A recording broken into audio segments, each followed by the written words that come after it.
Little baby bunting, little baby bunting, daddy's gone a-hunting, gone to fetch a...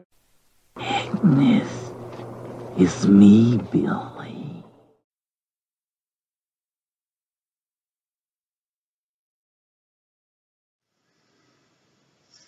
Welcome back for day 30 of the 31 Days of Christmas Horror. And today we're going to look at a classic anthology film, The Dead of Night.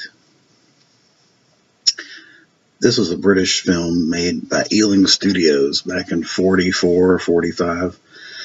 It's got 4 stories and a wraparound. Actually, it's 5 stories and a wraparound. It's probably one of the first classic anthology films to come out really in the 20th century.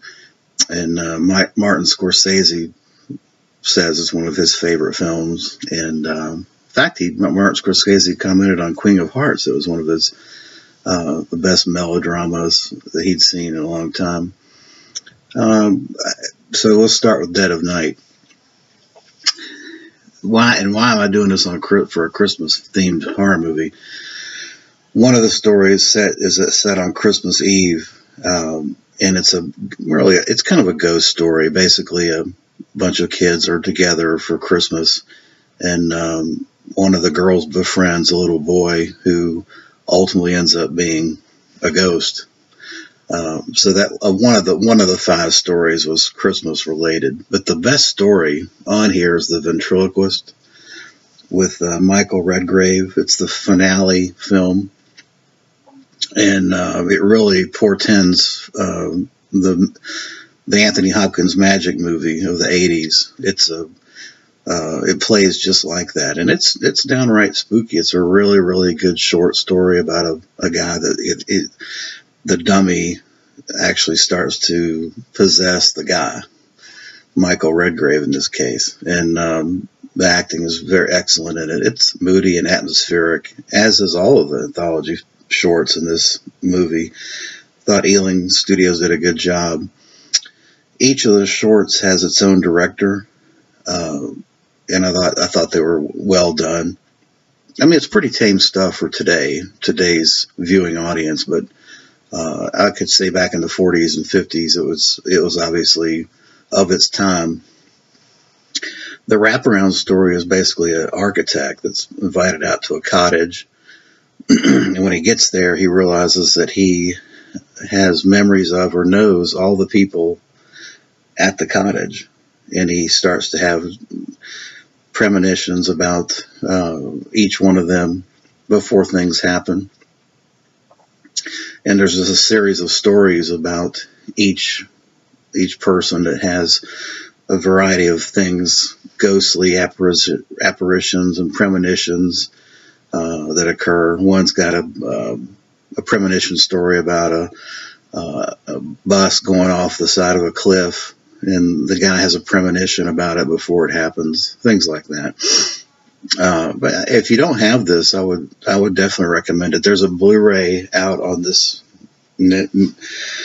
Currently, there's a Blu-ray out, either Region 2, I believe. So I would recommend getting that. This Anchor Bay release is out of print, and it goes for like ridiculous money, $90. I mean, you don't want to spend that, but I would definitely recommend picking up the Blu-ray of it. Just briefly on Queen of Hearts, it's an Alexander Pushkin short story about a lady that sells her soul to the devil so that she can win at cards. And a guy finds out about it that's in the Russian army, and he wants to have what she has. And ultimately, he pays the ultimate price for obtaining that. He loses his soul and his life over a card game, really. Very slow moving. Not sure what Martin Scorsese saw in that movie, but I struggled to get through it. And I've seen it more than once. But every viewing, I just have a hard time seeing what everyone else sees in it. Some people say it's like a melodramatic masterpiece. Maybe it is. I just couldn't get into it. So you've got each film on a separate disc. As far as special features, there's a still gallery and a behind-the-scenes gallery. That's about it. I wouldn't mind seeing an audio commentary of Dead of Night. But I'd check out the Blu-ray. Maybe the Blu-ray has that. Yeah, good spooky double feature. Gives you a flavor for the 1940s and 50s style of British horror that was just kind of coming into its own. So that'll wrap up day 30 of the 31 Days of Christmas Horror. Appreciate you watching. Thanks.